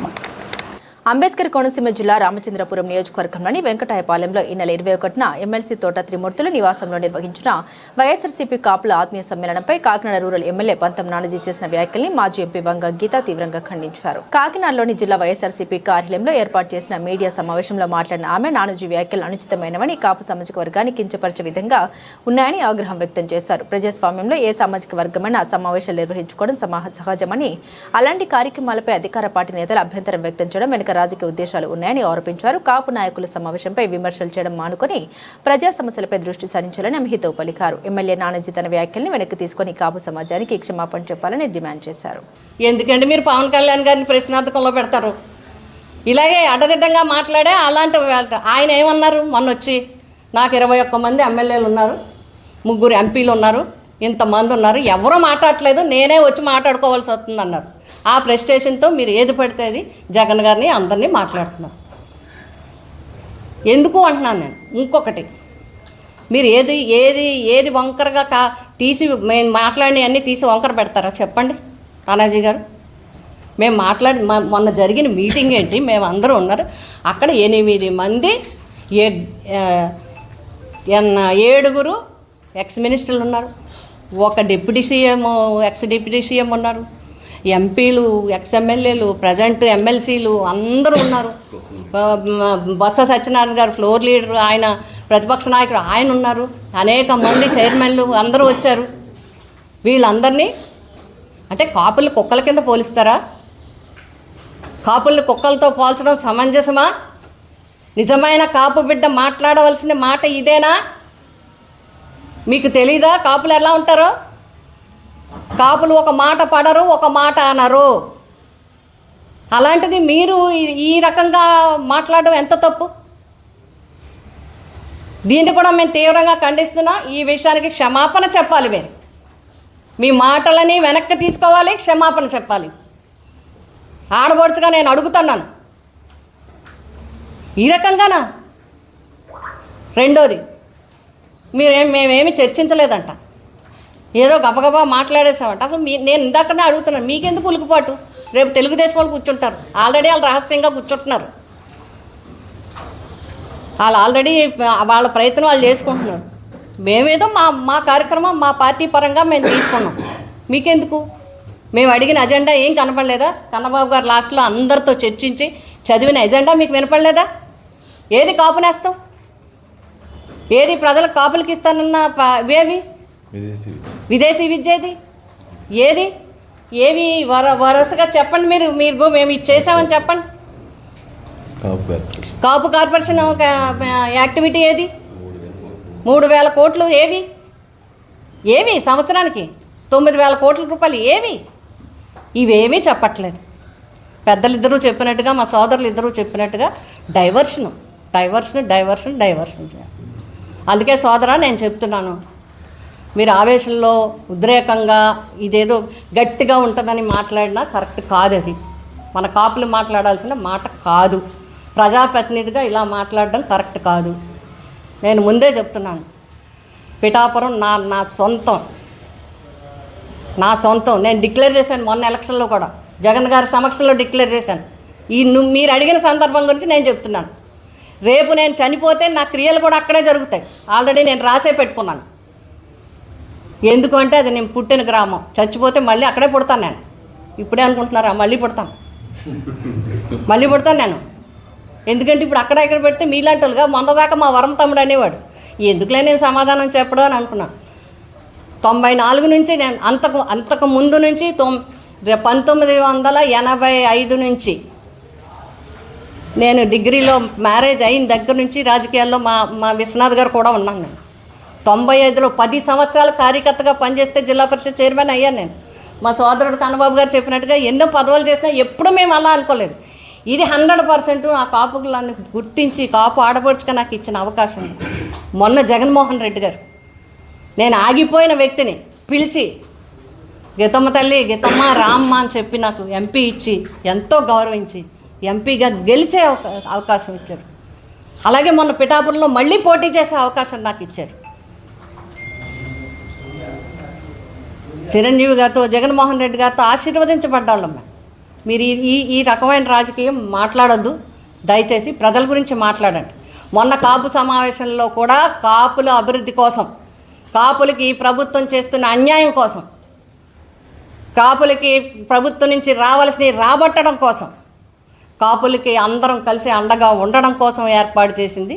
మీరేం బెదిరిపోక్కలేదు. మేము అందరం కూడా కలిసికట్టుగానే ముందుకెళ్తాం. ఇలాంటి విరమించుకోవాలని చెప్పి మరీ ఇంకొకసారి మీరు ఏవైతే ఆ పదాలు కాపు మంత్రుల గురించి కానీ కాపుల గురించి, ఇది మా మొక్కల్ని అన్నట్టు కాదు, మీరు కాపు కులాన్ని ఆ విధంగా మాట్లాడినట్టుగా అందరూ కూడా బయట అందరూ చర్చించుకుంటున్నారు. తక్షణం దీని మీద మీరు క్షమాపణ చెప్పాలి, వెనక్కి తీసుకోవాలి. కాకినాడ రూరల్ ఎమ్మెల్యే పంతం నానాజీపై వైఎస్ఆర్సీపీ నాయకులు చేసిన వ్యక్తిగత వ్యాఖ్యలను జనసేన పార్టీ నాయకులు తీవ్రంగా ఖండించారు. ప్రజల చేత ఎన్నుకోబడ్డ ప్రజాప్రతినిధిపై వ్యక్తిగత దూషణ చేయడం రాజకీయ సంస్కృతికి విరుద్ధమని పేర్కొన్నారు. తిమ్మాపురంలో నిర్వహించిన సమావేశంలో ఖాదీ చేనేత మరియు చిన్న పరిశ్రమల డైరెక్టర్ సిరంగు శ్రీనివాస్ మాట్లాడారు.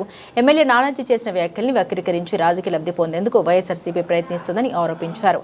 4 దశాబ్దాల రాజకీయ సామాజిక అనుభవం కలిగిన నాయకుడిని వ్యక్తిగతంగా లక్ష్యంగా చేసుకోవడం వైసీపీ రాజకీయ దివాలా కోరుతనానికి నిదర్శనమని విమర్శించారు. వైఎస్ఆర్సీపీ నాయకులు వ్యక్తిగత విమర్శలు మానుకుని ప్రజా సమస్యలు, అభివృద్ధి అంశాలపై చర్చకు రావాలని సూచించిన జనసేన నాయకులు ఎమ్మెల్యే పంత నానాజీపై చేసిన అనుచిత వ్యాఖ్యల్ని వెంటనే ఉపసంహరించుకోవాలని, ప్రజలకు క్షమాపణ చెప్పాలని డిమాండ్ చేశారు. అయితే మొన్న పవన్ కళ్యాణ్ గారు కాకినాడలో ఏదైతే మాటామంతి ప్రజలతో పెట్టారో, అర్జీలు అయ్యి పరిశీలించడం కార్యక్రమం పెట్టారో, అప్పటి నుంచి కూడా ఈ పేటీఎం బ్యాచ్ మరుగుతూ ఉన్నారు. ఆయన కులాన్ని నాకు ఆపోదించుద్రా దేవుడా అని దండం పెడతా ఉన్నాడు. నేను కుల నాయకుడిని కాదు. నేను ఎక్కడ పేదవాడు ఇబ్బంది పడినా నేను ఉంటాను. దేశం నలుమూలలో కూడా నేను పేదవాడు ఇబ్బంది పడితే నేను ఉంటాను. నన్ను కుల నాయకులను చెయ్యొద్దు అంటే చిరంజీవి మంచి వ్యక్తితో పార్టీ పెడితే కులముద్రేసి తొక్కేశారు ఇదే నాయకులు. ఈ చిరంజీవి అంత మంచోడు కాదు కదా ఇతను. అందుకని ఇతను ఎదిగితే మాకు ఇబ్బంది, మా వ్యాపార సామ్రాజ్యాలు పోతాయని భయపడుతూ పవన్ కళ్యాణ్ ఈ రోజు కులం కులం కులం అని ముద్ర వేస్తా ఉన్నారు. అందరికీ జై భీమ్. నా పేరు వల్లూరు రాజా. నేను ఆంధ్రప్రదేశ్ మాజీ కార్పొరేషన్ డైరెక్టర్ని. మరి నిన్న జరిగిన కాకినాడ రూరల్లో మా పంత నానాజీ గారి ప్రెస్ మీట్లో జరిగిన సంభాషణ బట్టి కారుమూరి వెంకటరెడ్డి ఆడు పేటీఎం బ్యాచ్ గడు, నువ్వెంత నీ బొత్తికెంతరా, నువ్వెవడవరా అసలు మా పంత నానాజీ గారు అన్నానికి నువ్వు ఎవడవే అసలు అని అడుగుతున్నా. నువ్వు డబ్బులు తీసుకున్నావా మాట్లాడావా అని పోయే పేటీఎం గడివి. మా పంతం నానాజీ గారు అక్కడ దళిత డాక్టరా అని కాదు, ఆ సంభాషణ గుర్తుపెట్టుకో. ఆ తర్వాత దానికి పశ్చాత్తాపడి ఆయన దీక్ష చేశారు. అది మా నాయకుడి లక్షణం. అంతేగాని నువ్వు నోటుకొచ్చినట్టు ఎదవాడు వాడు మానే. అది ఒకటి. మీ జగన్ ప్రభుత్వంలో మా డాక్టర్, మా దళిత సోదరుడైన డాక్టర్ని మీకు అనుగుణంగా మార్చుకుని ఆయనకి ఆయన ఆత్మహత్య చేసుకున్నది జగన్ ప్రభుత్వంలోనే జరిగింది.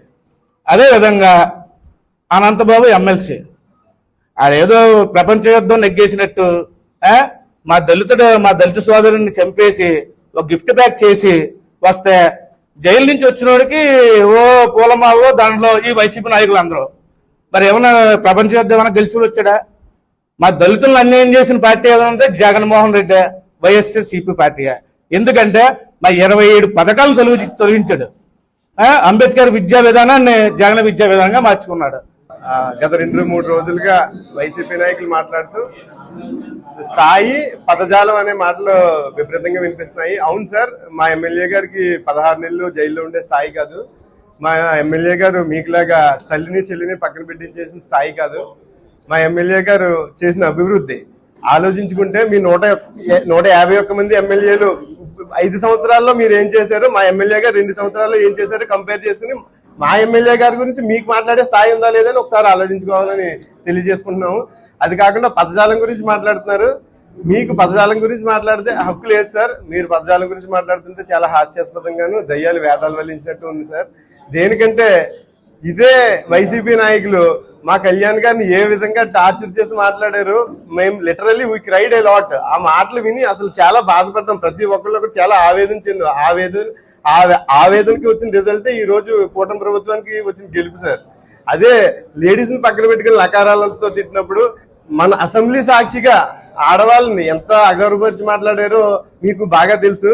సో మీరు వీటి గురించి మాట్లాడే స్థాయి అయితే మీది కాదు ఖచ్చితంగాని. ప్లస్ మీకు ఇంకొకటి చెప్పేది ఏంటంటే మా రూరల్ పంతం నానాజీ గారు ఇప్పటి వరకు డెవలప్మెంట్ మీద మాత్రమే దృష్టి సారించారు. ఒక్క ప్రెస్ మీట్ ఇచ్చారండి. మొత్తం స్టేట్ మొత్తం కాకినాడ రూరల్ చుట్టూ తిరుగుతుంది ఇవాళ. అది మా నాయకుడి స్థాయి. సో మీరు ఇటువంటి మాటలు మాట్లాడడం మానేసి జనాలకు ఏమైనా సమస్యలు ఉంటే వాటి మీద దృష్టి పెట్టండి అని సగౌరవంగా తెలియజేసుకుంటున్నాం. Thank you. నమస్కారాలు. నేను కాకినాడ రూరల్ మండల ప్రెసిడెంట్ కరేట్ల గోవిందరాజు మాట్లాడుతున్నాను. మరి నిన్న మా ప్రీతం నాయకులు గౌరవనీయులు శ్రీ పంతం నానాజీ గారు మరి ఎంతో అభివృద్ధి కార్యక్రమం కోసం 2 సంవత్సరాలు పూర్తయిన కార్యక్రమం కోసం మన తిమ్మాపుర గ్రామంలో పెట్టిన మీటింగ్లో మరి ఆయన ఎవరో తోట తిమ్మూర్తి గారు కాపు కులాలు అందరూ కలిపి పెట్టిన మీటింగ్ అది. కానీ కాపులకి వైసీపీ పార్టీ ఎప్పుడైనా ఏ కార్యక్రమం కానీ కాపు అభివృద్ధి కార్యక్రమాలు కానీ ఎవరైనా చేశారని మీ నాయకులు ముద్రగడ పద్మనాభం గారు కానీ బొత్స సత్యనారాయణ గారు కానీ ఎవరైనా సరే కాపు కులానికి ఏమైనా అభివృద్ధి కానీ సంక్షేమ పథకాలు కానీ మీ వైసీపీ పార్టీలో ఎప్పుడైనా తెచ్చారని చెప్పండి, మేము నిజంగా ఒప్పుకుంటాం. కాపు కులం అంటే ఒక కాపుకే ఒక కాపు కులం కాదు పవన్ కళ్యాణ్ గారు అంటే ఒక ఓసీ, ఓ బీసీ, ఎస్టీ, ఎస్సీ అందరు కలిపి వచ్చిన పార్టీ మా జనసేన పార్టీ. అటువంటి పార్టీ పవన్ కళ్యాణ్ గారు అభివృద్ధిలో నంబర్ 1 స్థానంలో మన ప్రపంచంలోనే నంబర్ 1 స్థానంలో సంపాదించుకున్న ఏకైక నాయకులు ఎవరైనా ఉన్నారంటే అది పవన్ కళ్యాణ్ గారు. అటువంటి కార్యక్రమంలో ఈ రోజు కాకినాడ రూరల్ నియోజకవర్గంలో గత 2 సంవత్సరాలు అభివృద్ధి కార్యక్రమానికి మీ కొనసాల కన్నబాబు గారు 10 సంవత్సరాలు చేశారు. ఎక్కడైనా సరే ఏ రోడ్డు అయినా సరే ఎక్కడైనా వేసారని చూపెట్టమంటారు, మేము చూస్తాం. కానీ ఈ రోజు 1110 కోట్లు తెచ్చిన ఘనత మా ప్రియతమ నాయకులు గవర్నర్ శ్రీ పంతో నారాజీ గారు. అటువంటి నాయకుడి కోసం ఎవరైనా సరే ఏదన్నా మాట్లాడితే తోలు తీస్తామని ఈ సభాముఖంగా తెలియజేసుకుంటూ జై జనసేన. రామచంద్రపురం నియోజకవర్గంలోని వెంకటాయపాలెంలో నిర్వహించిన వైఎస్ఆర్సీపీ కాపు నాయకుల ఆత్మీయ సమ్మేళనంలో రాష్ట్రంలోని కాపు సామాజిక వర్గం సంక్షేమం అభివృద్ధి కోసం తీసుకోవాల్సిన చర్యలపైనే చర్చించామని వైఎస్ఆర్సీపీ కాకినాడ జిల్లా అధ్యక్షుడు మాజీ మంత్రి దాడిశెట్టి రాజా తెలిపారు. కాకినాడలో నిర్వహించిన మీడియా సమావేశంలో ఆయన మాట్లాడారు. ఈ సమావేశంలో ఇతర రాజకీయ పార్టీల గురించి ఎలాంటి చర్చ జరగలేదని స్పష్టం చేశారు. కాపుల సంక్షేమం కోసం చేపట్టాల్సిన కార్యక్రమాలు భవిష్యత్ కార్యాచరణపై మాత్రమే అభిప్రాయాలు పంచుకున్నామని తెలిపారు.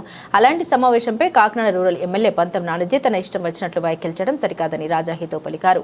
వాస్తవాలు తెలుసుకోకుండా ఆరోపణ చేయడం బాధ్యతాయుతమని ప్రజాప్రతినిధికి తగదని ఆయన పేర్కొన్నారు. కాపు నాయకుల సమావేశాన్ని రాజకీయ కోణంలో చూడకుండా సామాజిక వర్గ అభ్యున్నతి కోసం జరిగిన చర్చగా గుర్తించాలని రాజా సూచించారు. అత్యంత పేదవారు ఎక్కువ సంఖ్యలో కాపుల్లోనే ఉన్నారు.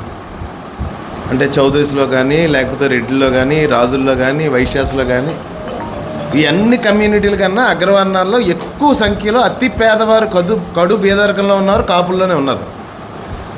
ఆ ఎకనామికల్లీ బ్యాక్వర్డ్ రిజర్వేషన్ లెక్కేస్తే నా ఒపీనియన్ చెప్తున్నాను, 65% పైగా కాపులు లబ్ధి పొందుతున్నారు. అందులో మీరు 50% ఇచ్చేదేంటి? మీరు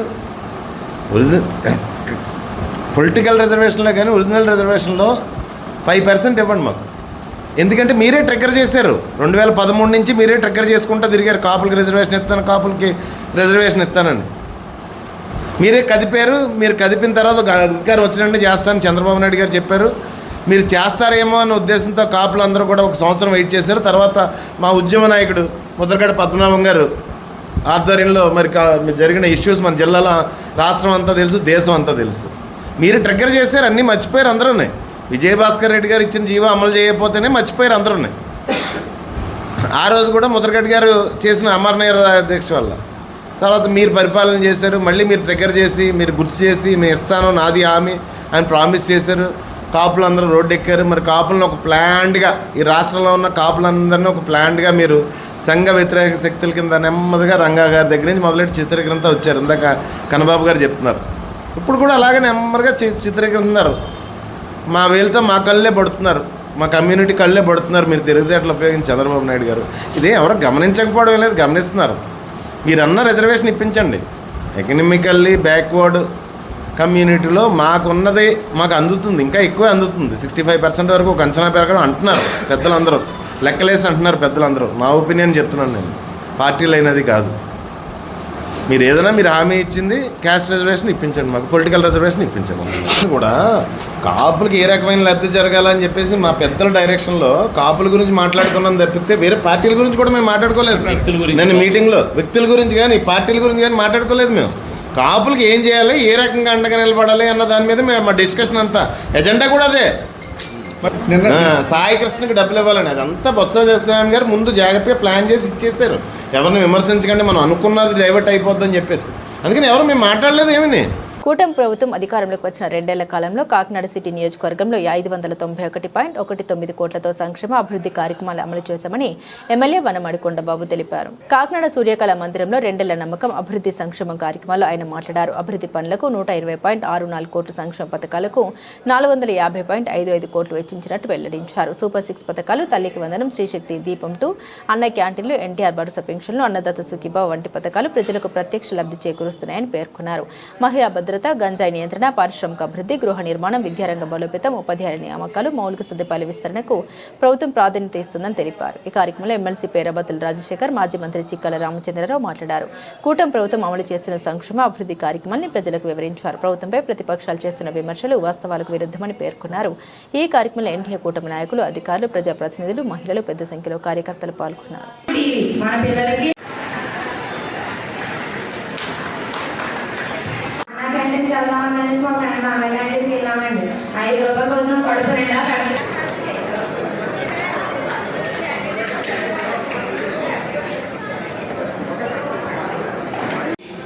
ఈ బోధనాభ్యసన అనేది ఎక్సలెంట్ గా ఉండాలి. ఇది ఎవరి ఫోటోలు ఉండవండి. సాధారణంగా విద్యాశాఖకి సంబంధించిన ఏమైనా ప్రకటనలు ఇస్తే ఎవరు ఒక్క విషయం, ఎస్ఎస్సి ఫలితాల్లో మన ప్రభుత్వం ఈ విధంగా శక్తివంతులు అవుతాడండి. ఓవరాల్ డెవలప్మెంట్ ఉంటుంది, ఆల్రౌండ్ డెవలప్మెంట్ ఉంటుంది. అదే ప్రైవేట్ పాఠశాలలో చదివే పిల్లాడికి చదువు దానికి మంచి ప్లేస్ ఉండాలి. రెగ్యులర్గా దాని మీద 3-4 గంటలు మనం బతకవచ్చు, ఉపాధి వస్తుంది అని చెప్తే దాన్ని ఒక డిజైన్ చేయాలి మనం. అంటే ఎక్కడ పెడతారు, మంచి ప్లేస్ ఉండాలి దానికి. ఆ ప్లేస్తో పాటు ఎలా పెడతారంటే వాళ్ళు అడిగారు మనం. అంటే ఇండియా మొత్తం అప్లై చేశారు, అన్ని ఇండియా మొత్తం సిటీలన్నీ అప్లై చేశారు. అప్లై చేస్తే అందులో 4 సిటీలు వచ్చింది, 6 సిటీలు వచ్చింది, 6 వచ్చినాయి. పూరి ఒకటి, జమ్మూ కాశ్మీర్ ఒకటి, జమ్మూ కాశ్మీర్ 2, హిమాచల్ ఒకటి, అందులో కాకినాడ ఒకటి. 1వ తారీఖు ఆదివారం వస్తే ముందు రోజే మనం తెల్లవారనే పెన్షన్ అందరికీ కూడా ఇంటికి తీసుకెళ్ళి, ఇంతకుముందు అయితే సచివాలయానికి ఇంకా రావాల్సి వచ్చేది, నేరుగా ఇంటికి తీసుకెళ్ళి మనం ఉదయమే వాళ్ళ మనసు మీద లేకపోతే మనం ఇస్తున్నాం. అదొక నమ్మకం. ఇచ్చిన మాట ప్రకారం 4,000. అదేవిధంగా 1వ తారీఖుకి ఉద్యోగస్తులందరికీ జీతాలు వస్తాయన్నది ఒక నమ్మకం. ఇవన్నీ కూడా డబ్బుల్ని కాదు ఈ కూటమి ప్రభుత్వం చేస్తారు. చంద్రబాబు నాయుడు గారు అనుభవం ఉన్న నాయకుడు, ఒక విజనరీ లీడరు ముఖ్యమంత్రిగా ఉంటే అభివృద్ధిని సంక్షేమాన్ని కూడా సమానంగా తీసుకెళ్ళి మరి ఎలా చేస్తారన్న దానికి ఒక నిదర్శనం. అదేవిధంగా ముఖ్యంగా యువత, ఈరోజు మనందరం కూడా మన పిల్లలు చదివించుకుంటున్నాం, కానీ ఇక్కడ వాళ్ళకి సరైన ఉద్యోగం లేదు. పక్క రాష్ట్రాల్లో ఆయన చదువుకి పక్కన కాకుండా ఏదో ఎక్కడో చోట పనిచేయడమో చేసుకుంటారు. మరి మనం ఈ కూటమి ప్రభుత్వం మరి 2 సంవత్సరాలే కాదు, రాబోయే 15 సంవత్సరాలు కూడా మనందరం కూడా గెలిపించుకున్నట్లయితే గుజరాత్ లాగా ఈ రాష్ట్రం పరిశ్రమల్లోనే కాదు, అభివృద్ధిలోనే కాదు, సంక్షేమంలోనే కాదు, దేశంలోనే నెంబర్ 1 రాష్ట్రంగా వెళ్తాదని ఇదందరం మనందరం బాధ్యతగా తీసుకోవాలి. ఇక్కడ మనందరం ఇక్కడ 100 మంది ఉండొచ్చు, 1000 మంది ఉండొచ్చు, 2000 మంది ఉండొచ్చు, కానీ ఈ నియోజకవర్గంలో 2,50,000 పైకి ఓటర్స్ ఉన్నారు. వాళ్ళందరికీ కూడా మన బాధ్యతగా చెప్పాలి. మనం ఈ ప్రభుత్వం ఉంటే మనందరం ఇలా ఉండొచ్చు, మన పిల్లల భవిష్యత్తు ఎలా ఉంటుంది. కాకినాడ రూరల్ నియోజకవర్గం కరప మండలం వాకాడ గ్రామంలోని రైతు సేవా కేంద్రాన్ని జిల్లా జాయింట్ కలెక్టర్ అపూర్వ భరత్ ఆకస్మికంగా తనిఖీ చేశారు. ఈ సందర్భంగా కేంద్ర ప్రభుత్వం ప్రవేశపెట్టిన NFSF మొబైల్ యాప్ ద్వారా ఎరువుల రిజిస్ట్రేషన్, పంపిణీ ప్రక్రియను పరిశీలించి అధికారుల నుండి వివరాలు అడిగి తెలుసుకున్నారు. రైతులు యాప్ వినియోగంలో ఎదుర్కొంటున్న సాంకేతిక సమస్యల్ని తెలుసుకున్న జేసీ వాటి పరిష్కారం కోసం సంబంధిత సాంకేతిక బృందంతో మాట్లాడి తక్షణ చర్యలు తీసుకుంటామని హామీ ఇచ్చారు. రైతులతో నేరుగా మాట్లాడి వారి సమస్యల్ని తెలుసుకున్నారు. ఈ సందర్భంగా అపూర్వ భరత్ మాట్లాడారు. ఎరువుల పంపిణీలో పారదర్శకత పెంచేందుకు కేంద్ర ప్రభుత్వం ఈ ఖరీఫ్ సీజన్ నుండి NFSF డిజిటల్ విధానాన్ని అమలు చేస్తున్నట్టు తెలిపారు. రైతులు ఎలాంటి అపోహలకు గురి కాకుండా యాప్ వినియోగంపై అవగాహన పెంచుకోవాలని సూచించారు. క్షేత్రస్థాయి అధికారులు రైతులకు అవసరమైన సహకారం అందించాలని ఆదేశించారు. నమస్కారం అండి, నా పేరు సత్య, నేను కరప మండల వ్యవసాయ అధికారిని. ఈరోజు జిల్లా జాయింట్ కలెక్టర్ గారు ఈరోజు వాకాడ గ్రామం, కరప మండలం వాకాడ గ్రామాన్ని విజిట్ చేయడం జరిగిందండి. ఈ విజిట్ యొక్క ముఖ్య ఉద్దేశం ఏంటంటే ఎరువుల సరఫరా ఎలా జరుగుతుంది, నూతనంగా కేంద్ర ప్రభుత్వం ప్రవేశపెట్టిన NFSF యాప్ ద్వారా ఎరువుల పంపిణీ కార్యక్రమం ఎలా జరుగుతుంది, రైతులు ఎలా బుక్ చేసుకోవాలి, ఆ విధి విధానాలు ఏంటి అని చెప్పేసి అబ్జర్వ్ చేయడానికి అని చెప్పేసి వచ్చారండి. ఈ కార్యక్రమంలో భాగంగా సార్ ఆ యాప్ రైతులు ఎలా బుక్ చేసుకోవాలి అన్నది బుక్ చేసుకునే ప్రొసీజర్ చూశారు. అలానే బుక్ చేసుకున్న తర్వాత QR ID స్కాన్ చేసి ఎరువుల అమ్మకాలు ఎలా జరుగుతున్నాయన్నది కూడా చేశారండి. ఈ యాప్లో కొన్ని లోపాలు ఏవైతే ఉన్నాయో, అంటే రైతులకి ఇబ్బందులు ఏమున్నాయో ఈ యాప్ ద్వారా అవి ఇమీడియట్గా రిజాల్వ్ చేస్తానని చెప్పేసి కూడా సార్ తెలియచేశారండి. ఆ లిస్ట్ ఏదైతే OTP ఇష్యూ అయితేనేమి, లేదంటే DAP 2 బస్తాలు కావాలన్న ఇష్యూ అయితేనేమి సార్ ఒకసారి చెప్పమన్నారు. సో ఆ ఇష్యూస్ కూడా సార్కి తీసుకుని వెళ్ళి అది త్వరగా రిజాల్వ్ అయ్యేటట్టు చేస్తామని చెప్పేసి తెలియచేసుకుంటున్నామండి. Thank you. రామచంద్రపురం నియోజకవర్గంలోని వెంకటాయపాలెంలో ఇటీవల నిర్వహించిన వైఎస్ఆర్సీపీ కాపు నాయకుల ఆత్మీయ సమ్మేళనంపై కాకినాడ రూరల్ ఎమ్మెల్యే పంతం నానాజీ చేసిన వ్యాఖ్యలకు ప్రతిస్పందనగా ఎమ్మెల్సీ తోట త్రిమూర్తులు తీవ్రంగా స్పందించారు. కాకినాడలో నిర్వహించిన మీడియా సమావేశంలో ఆయన మాట్లాడారు. తనపై పోటీ చేయడానికి మాజీ ముఖ్యమంత్రి వైఎస్ జగన్మోహన్ రెడ్డి రావాల్సిన అవసరం లేదని, తాను తన ఎమ్మెల్సీ పదవికి రాజీనామా చేసి ఎన్నికలకు సిద్ధంగా ఉన్నామని ప్రకటించారు. నానాజీ కూడా తన ఎమ్మెల్యే పదవికి రాజీనామా చేసి ప్రజా తీర్పు కోరేందుకు సిద్ధమా అని సవాల్ విసిరారు. మీరు ఎప్పుడన్నా ఛాలెంజ్ చెప్తున్నాను,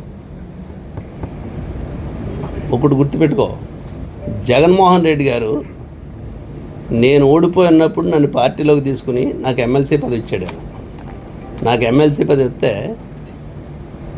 నిన్న మా ఇంటి దగ్గర పెట్టినటువంటి మీటింగ్ ఒకసారి వేరే సందర్భంగా మేము అందరం కలిసి కూర్చున్నప్పుడు మీ మిత్రులు అడిగితే కూడా చెప్పాను, ఈ రాష్ట్రానికే కాపోడు ముఖ్యమంత్రి అయితే సంతోషించే వాళ్ళు మొట్టమొదటి ఉంటానని చెప్పాను. ఇప్పుడు మీరు 21 మంది ఉన్నారు. మా పవన్ కళ్యాణ్ ముఖ్యమంత్రి చేయమని చెప్పండి, ఎవడన్నా మాట్లాడండి. మాట్లాడగలుగుతారా? మాట్లాడండి.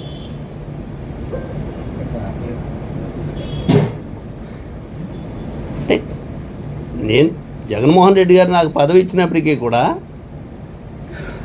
ఈ రాష్ట్రంలో కాపాడు ముఖ్యమంత్రి అయితే సంతోషిస్తామని చెప్పినండి. నిన్న కాక మొన్న అసెంబ్లీలో ఏదో ఒక సందర్భంగా మీ సోదరులందరూ చిట్చాట్ కింద మాట్లాడుతుంటే వాళ్ళు కూడా అడిగారు, చంద్రబాబు నాయుడు గారు కేంద్రానికి వెళ్ళిపోతారట, లోకేష్ గారిని ముఖ్యమంత్రి చేస్తున్నారని అడిగితే, లోకేష్ని ముఖ్యమంత్రి చేయటం కాదు, ఇది మేము డిమాండ్ చేయడానికి వాళ్ళ పార్టీ, ఇది డిప్యూటీ సీఎంని చేసి ఇతను డిప్యూటీ సీఎంని చేసుకోండి, లోకేష్ గారిని చేస్తే బాగుంటుంది అనేటువంటిది నా అభిప్రాయం అని చెప్పాను. కాపుల మీద కాపు గురించి నాకు ఉండేటువంటి అభిప్రాయం అది. అంతేగాని మీరేదో ఎవరి దగ్గర స్కోర్ చేద్దామని, ఆయన అంత ముందు రోజున తిట్టేలాడు కాబట్టి, కీ ఇచ్చాడు కాబట్టి మీ అందరికీ దాని గురించే మాట్లాడుతూ ఉంటే జనం ఏమనుకుంటారనేటువంటిది కూడా చూసుకోవాలి కదా.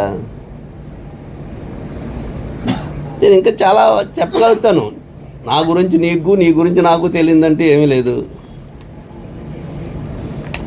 అవన్నీ మాట్లాడుకుంటే చాలా చిన్నబుచ్చుకోవాల్సినటువంటి పరిస్థితులు వస్తాయి, నువ్వు కానీ నేను కానీ. కేసులు 6 సంవత్సరాల నుంచి నా మీద చంద్రశేఖర్ రెడ్డి విధ్వంసం చేశాడు ఇక్కడ. ఆ టైంలో నా మీద పెట్టినటువంటి కేసులు 6 ఏళ్ళ నుంచి 7 ఏళ్ళ నుంచి తిరుగుతున్నాం అని చెప్పేసి అంటున్నారు. 2 సంవత్సరాలు ఎందుకు కదా అధికారం వచ్చి మీకు, ఎందుకు తీయించుకోలేదా కేసులు?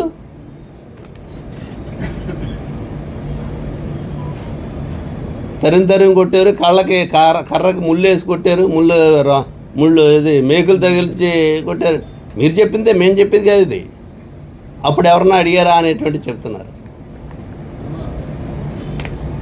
ఒక రాజకీయ పార్టీగా వచ్చినటువంటి గొడవలు, అదే కమ్యూనిటీ పరంగా వచ్చినటువంటి విషయం ఏదైనా సరే ఏ రకంగా స్పందిస్తాననేటువంటిది మీ అందరికీ తెలుసు.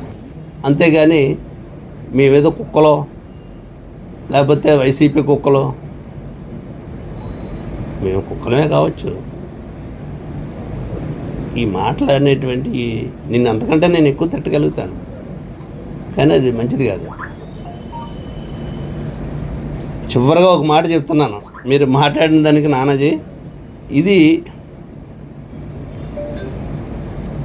జగన్మోహన్ రెడ్డి అక్కడ నుంచి వచ్చి రావాలని అన్నారు కదా, నేను ఇవాళ చెప్తున్నాను మీ అందరి సాక్షిగానే, ఒక్క మాట కూడా మళ్ళీ దీని నుంచి వెనక్కి వెళ్ళిన ఒక అంగుళం కూడా నేను ఎమ్మెల్సీ పదవికి రాజీనామా చేసి కాకినాడ రూరల్ నియోజకవర్గం నుంచి ఇండిపెండెంట్గా పోటీ చేస్తాను. అతన్ని ఎమ్మెల్యే పదవికి రాజీనామా చేసి రమ్మని పోటీ చేద్దాం. నేను దానికి కట్టుబడి ఉన్నాను. నేను ఓడిపోతే జీవితంలో మళ్ళీ రాజకీయాల్లో ఉండను. ఎక్కడో జగన్మోహన్ రెడ్డి గారు ఇక్కడ రాకూడదు, నేను ఇక్కడ ఉన్నాను, ఈ జిల్లా వాసిని, ఇక్కడికి వస్తాను, ఇండిపెండెంట్గా పోటీ చేస్తాను. నువ్వు ఎమ్మెల్యే పదవికి రాజీనామా చేసి పోటీ చేయి, నేను ఎమ్మెల్సీకి రాజీనామా చేసి పోటీ చేస్తాను.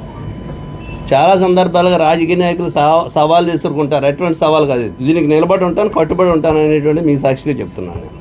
సామర్లకోట మండలం ఉండూరు రైల్వే గేట్ సమీపంలో గూడ్స్ రైల్లోని యూరియా బస్తాల్ని చోరీ చేయడానికి గుర్తు తెలియని వ్యక్తులు యత్నించిన ఘటన ఆలస్యంగా వెలుగులోకి వచ్చింది. గత శుక్రవారం ఈ ఘటన జరిగినట్లు సమాచారం. కాకినాడ నుండి విశాఖపట్నం వైపు వెళ్తున్న గూడ్స్ రైలు సిగ్నల్ కోసం ఉండూరు రైల్వే గేట్ వద్ద ఆగి ఉండగా దుండగులు ఒక భోగి తాళం పగలగొట్టి అందులోని యూరియా బస్తాల్ని కిందకు దించారు. దాదాపు 80 యూరియా బస్తాల్ని సమీప పొలాల్లోకి తరలించినట్లు సమాచారం.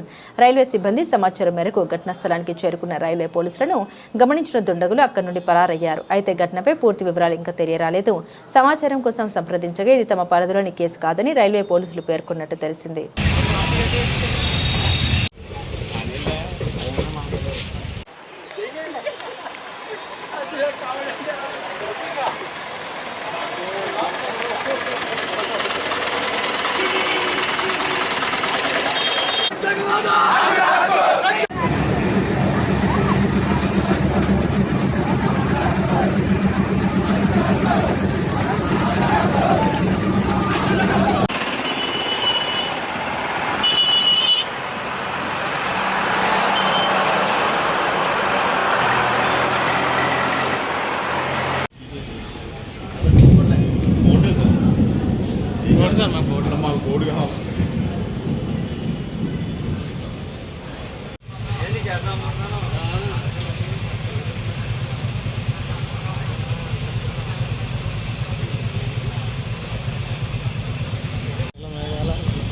క్లైమేట్ చూసారా?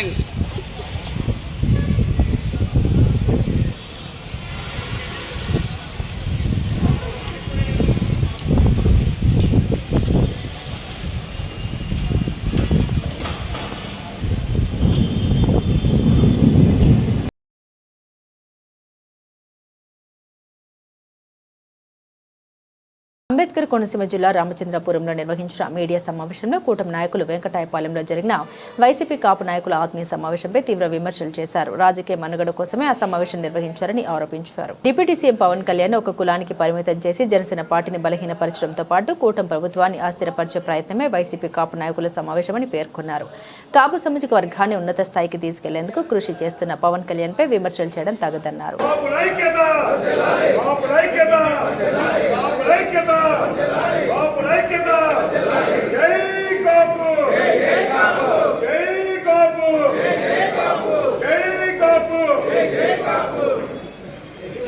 రామచంద్రపురం నియోజకవర్గంలో వెంకటాయపాలెంలో తోట తిరుపతి గారు పెట్టిన మీటింగ్ దృష్ట్యా ఏంటి మీటింగు, దాని సారాంశం ఏంటి, దాని పరిస్థితులు ఏంటి అనే దాన్ని ప్రజలకు తెలియజేయడం కోసం, వాళ్ళ ఆలోచన విధానం ఎలా ఉందనే దాన్ని ప్రజలకు తెలియజేయడం కోసం ఈ మీటింగ్ పెట్టడం జరిగింది. దీన్ని మా నాయకులందరూ కూడా కూలంకషంగా చర్చించుకున్నాం. అయితే దీంట్లో ఉన్న సారాంశం ఏంటంటే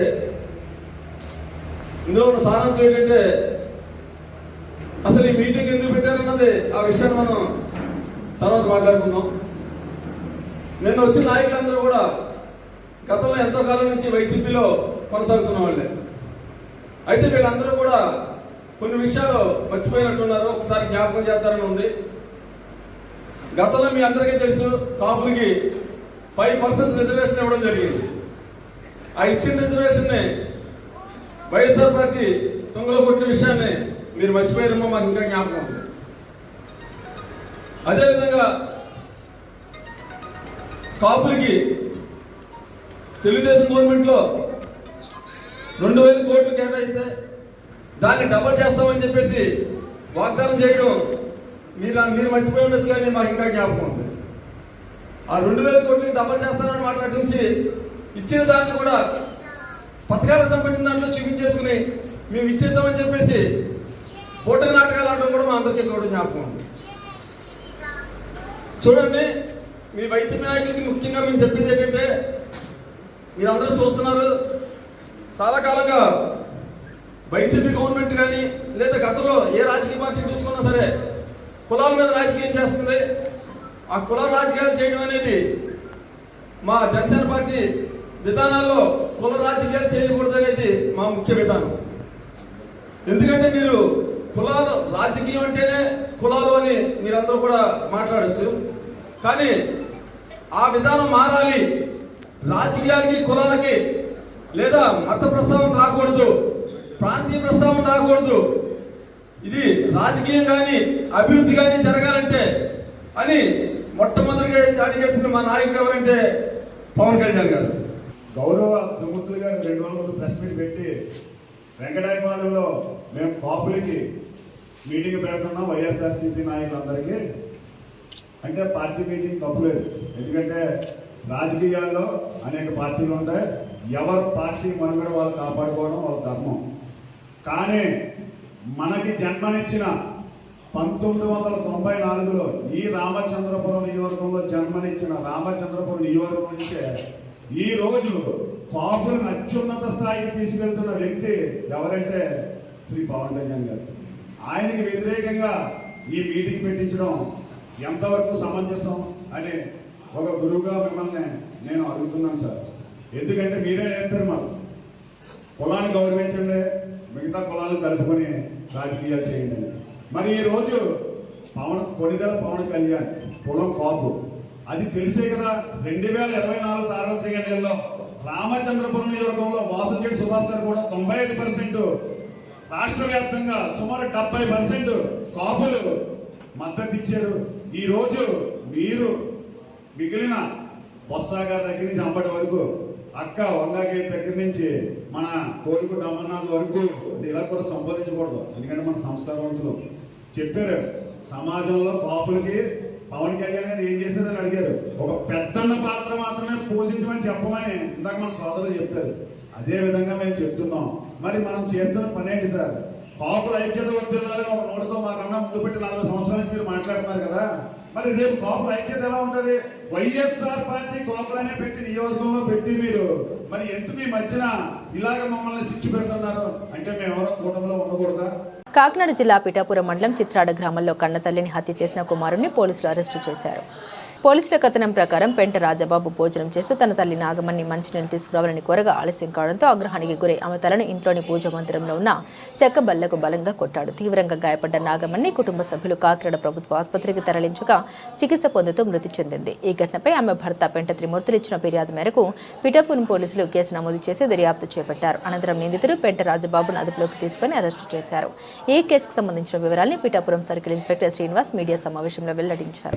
తిరుమితులు మా మిస్సెస్ పేరు నాగమణి సార్, పెంట నాగమణి.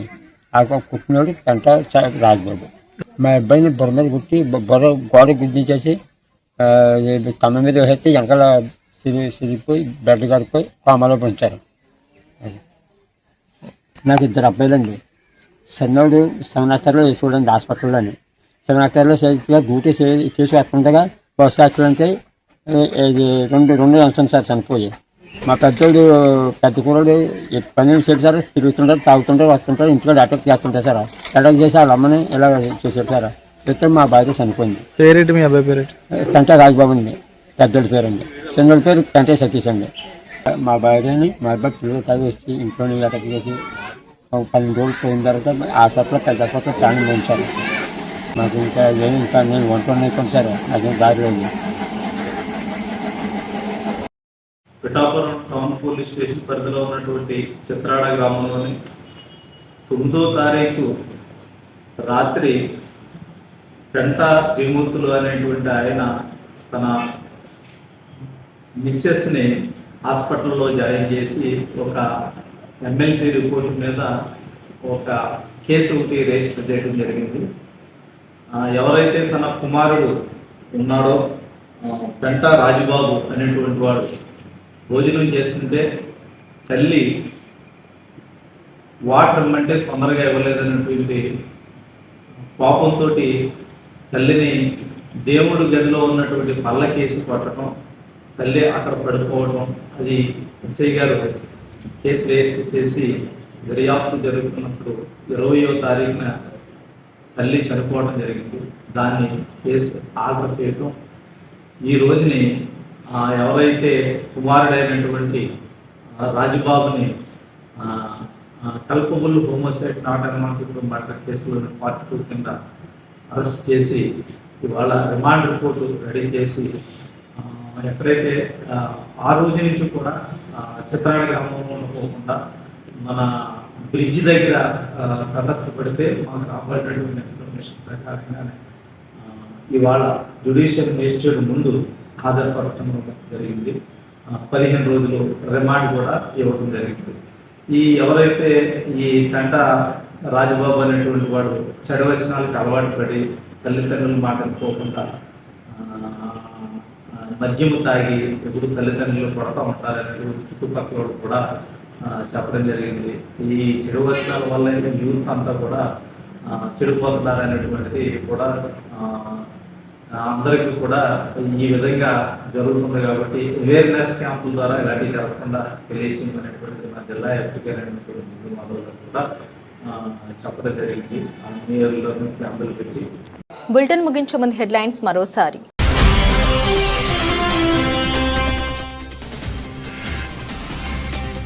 ఎమ్మెల్యే పంతం నానాజీ చేసిన వ్యాఖ్యల్ని తీవ్రంగా ఖండించిన మాజీ ఎంపీ వంగ గీత. కాపు సామాజిక వర్గాన్ని కించపరిచే విధంగా ఉన్నాయని ఆగ్రహం.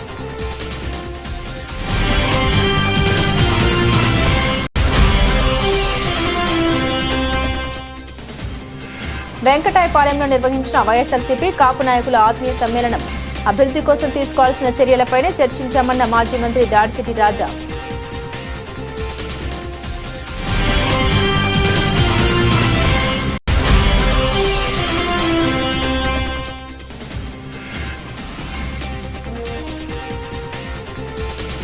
పంతం నానాజీపై వైఎస్ఆర్సీపీ నాయకులు చేసిన వ్యాఖ్యలు ఖండనీయం. జనసేన నేతల ఆరోపణ.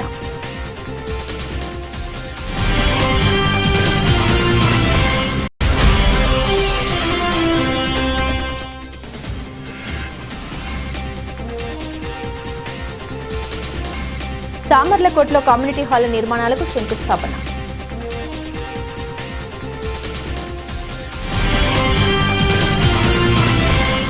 ఇవి బులెటిన్లోని విశేషాలు. తిరిగి మరో బులెటిన్తో మళ్ళీ కలుద్దాం.